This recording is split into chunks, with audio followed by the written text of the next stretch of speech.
successful conference, really. Indeed it has. Thank you. Well, it has been a great pleasure to meet you, Sam and Lynn. Yes, we've enjoyed meeting you too, Victor. Yes, it's been great. What a pity you have to go home. Well, all good things must come to an end, but I'm sure we'll meet again. Yes, I hope so. And good luck with your business. I'm sure it will go well. And I wish you every success too. Well, I think we should drink a toast to the end of the conference and to ourselves. Here's to us. Cheers. Cheers. We should keep in touch. Yes. Have I given you my card? Ah, no. Thanks very much. Here's mine. Do you have a card, Lynn? Yes. Thank you.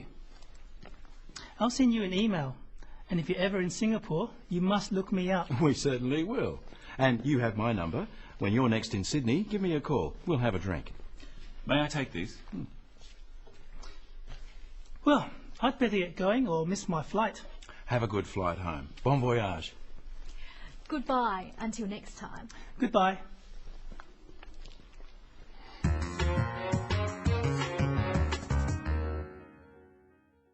For the final program in the series, we're looking at some of the phrases you may use when you're saying goodbye to someone, either for a short time or a long time. In our example, Victor is from another country, and he's about to go back home. At a conference, he's met Sam and Lynn. It has been a great pleasure to meet you, Sam and Lynn. Yes, we've enjoyed meeting you too, Victor. Yes, it's been great. What a pity you have to go home. There are various phrases you can use to express how enjoyable it was to meet someone. Which one you use depends on how well you got to know them. Practice some of these phrases with Victor. It's been a great pleasure to meet you. I have enjoyed meeting you. I'm so glad to have met you. Nice to meet you. The phrase, nice to meet you, would be used after one short meeting. You can also use this phrase when you are introduced to someone. What about the replies? Practice them with Lynn. Nice to meet you. You too. It's been a pleasure to meet you. And you. Glad to have met you. Glad to have met you too. Notice that the reply should match the statement. So if someone says, I have enjoyed meeting you, the reply can be, so have I. If someone says, it's been a pleasure to meet you, the reply can be, a pleasure to meet you too, or just, and you. Victor also says, I'm sure we'll meet again. Here are some useful phrases to do with meeting again. Practice them with Victor.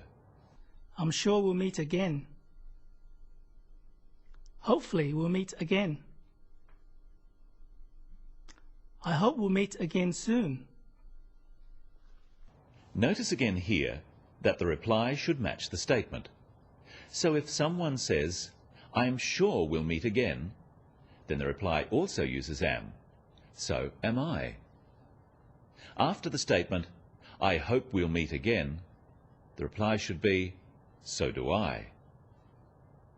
Another part of saying goodbye can be wishing someone well for the future. And good luck with your business. I'm sure it will go well. And I wish you every success too. Sam proposes a toast.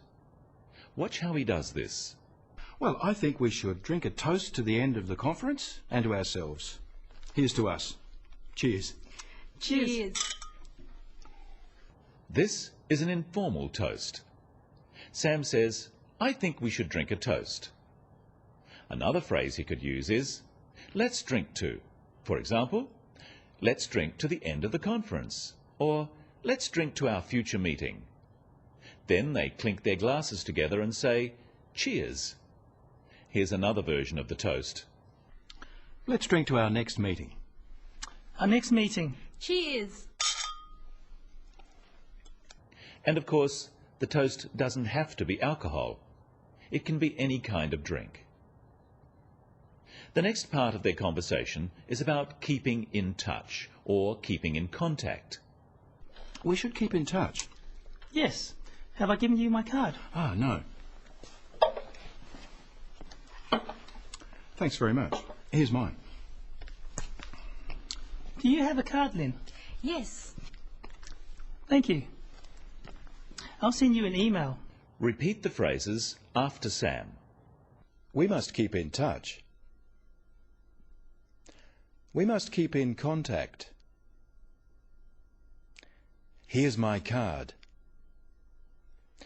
Would you like my card? Do you have a card? The next part of their conversation is about meeting again. Listen. And if you're ever in Singapore, you must look me up. We certainly will. And you have my number. When you're next in Sydney, give me a call. We'll have a drink. To look someone up just means to arrange a meeting. When Victor says, "You must look me up," he is inviting Sam and Lynn to meet him if they are in Singapore. This is more of a social invitation than a business one. Using the word must is not like an order here. It suggests that Victor will be very happy if Sam sees him in Singapore. And in the same way, Sam says, "Give me a call," to Victor. It sounds like an order, but in fact it's an invitation. It's important to get the intonation, the way you say it, right, so that it sounds like an invitation and not an order. You must look me up when you're in Singapore. And if I don't? I'll never speak to you again. Practice these kinds of invitations with Victor. You must look me up next time you're in town. You must come and see me. Why don't you give me a call when you're in town? Ring me if you're in town. Finally, let's look at how the three friends say goodbye. Remember, this is a semi-formal situation. Well, I'd better get going or miss my flight. Have a good flight home. Bon voyage. Goodbye until next time. Goodbye. There are a few ways of saying goodbye, but the simplest and best is simply goodbye. Sam says bon voyage, a French phrase which is also quite common for someone who is travelling. Now let's review and practice some of the phrases we've learnt today. It's been a pleasure to meet you. I'm sure we'll meet again. We must keep in touch. Give me a call when you're in town. I've enjoyed meeting you. I wish you every success for the future. May I give you my card? Best wishes for the future. I hope you have a good flight home. The language you use in each situation may be slightly different depending on how well you know the other people and how friendly you are with them. If the situation is social and you have become quite friendly, you may use slightly less formal language. But it's important not to forget the usual expressions of good wishes, such as for a good flight home, and to say how you've enjoyed meeting the other person. But don't go too far. Well, I'd better get going or I'll miss my flight. I'm going to miss you, Victor. So am I. What will we do without you? Be strong. Will we meet again? I know we will. Goodbye. Goodbye, Victor. Bon voyage. You forgot my card! Well, I've enjoyed helping you with the business of English, and I hope you've enjoyed learning some useful phrases and expressions in English, and that you'll be able to put them into practice soon. Goodbye and good luck.